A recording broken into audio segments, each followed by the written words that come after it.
Could you elaborate on your thoughts on other pitfalls of alternative financial presentations and what might be viewed as red flags? Yeah, we regularly told you for some years before the accounting change was made here a year or so ago, we told you you should not count goodwill amortization.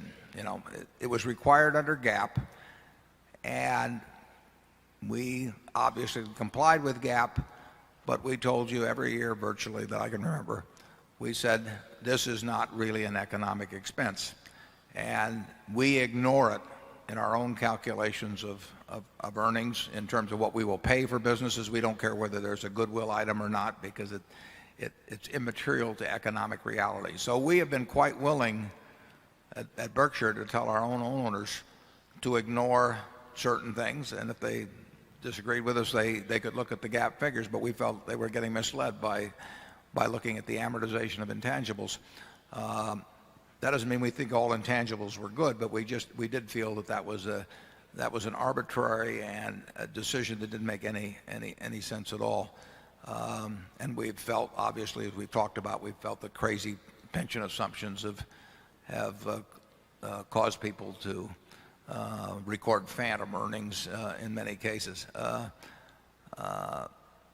So we're willing to tell you when we think there is data that is more important in economic analysis than GAAP figures. We'll talk to you about it. Not thinking of depreciation as an expense, though, strikes us as absolutely crazy. I can think of very few businesses. I can think of a couple, but I think of very few businesses where depreciation is not a real expense. Even at our gas pipelines, I mean, at some point they'll need repairs, but beyond at some point they become obsolete. I mean, there won't be gas there 200 years from now. We know that. So depreciation is real, and it's the worst kind of expense. It's reverse float. You lay out the money before you get revenue, and you are out cash with nothing coming in. And depreciation, any management that doesn't regard depreciation as expense is living in a dream world. But of course, they're encouraged to do that, by investment bankers who talk to them about EBITDA, and then certain people have built fortunes on misleading investors by convincing them that EBITDA was a big deal. And when we see companies that say, we don't pay any taxes, and because we don't have any earnings for tax purposes, and don't count depreciation and all of that, that's coming, in our view, many times that's coming very close to a flim-flam game. I get these people that show me, they want to send me books with EBITDA in it, and I just tell them, I'll look at that figure when you tell me you'll make all the capital expenditures. If I'm going to make the capital expenditures, there's very few businesses where I think I can spend a whole lot less than depreciation year after year and maintain the economic strength of the business. So I think the EBITDA has been a term that has cost a lot of investors a lot of money. You saw it in the telecom field. I mean, the idea that they were spending money so damn fast, they couldn't have it coming in the door fast enough from investors. And then they pretended that depreciation was not a real expense. That's nonsense. I mean, it couldn't be worse. And a generation of investors were sort of brought up to believe in that. We at Berkshire will spend more than our depreciation this year. We spent more than our depreciation last year. We spent more than our depreciation the year before that. Depreciation is a real expense. It's just as much as the expenditure for lights. It's not a non-cash expense. It's a cash expense. You just spend it first. The cash is gone, and it's a delayed recording of cash expense.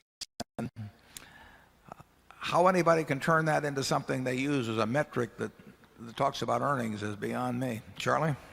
Yeah, I think you would understand any presentation using the word EBITDA if every time you saw that word, you just substituted the phrase bullshit earnings. I knew he'd do it sooner or later, folks. And he made it through the morning, but never all day.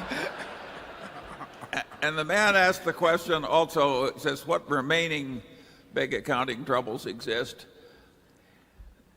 The real Lollapalooza is pension fund accounting and to some extent post-retirement medical liabilities. Those are horribly understated now in America, and they're very big numbers. I've looked at financial statements, and you've seen them too in the last few months, where companies are recording pension income in the hundreds of millions while at the same time being underfunded in their pension plan in the many billions.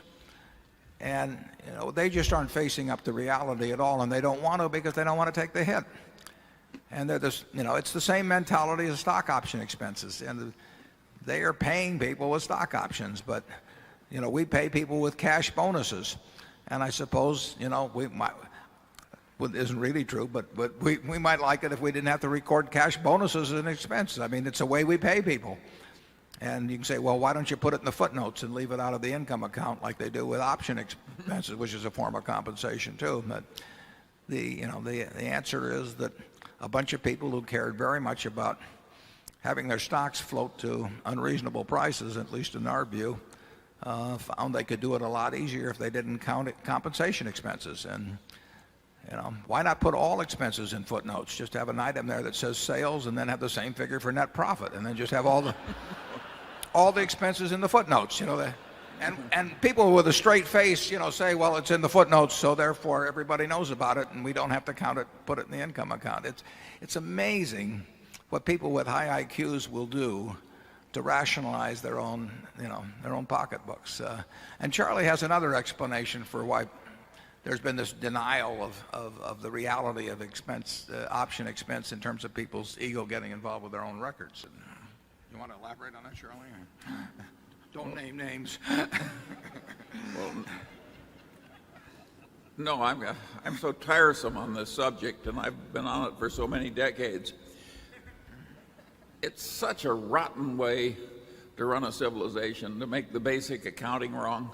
It is very much like making the engineering wrong when you're building a bridge.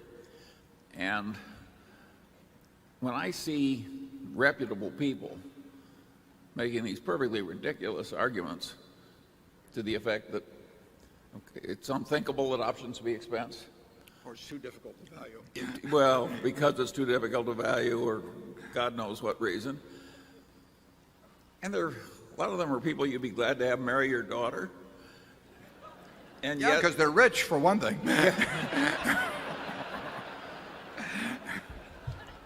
Yet the truth of the matter is they're somewhere between crazy and crooked.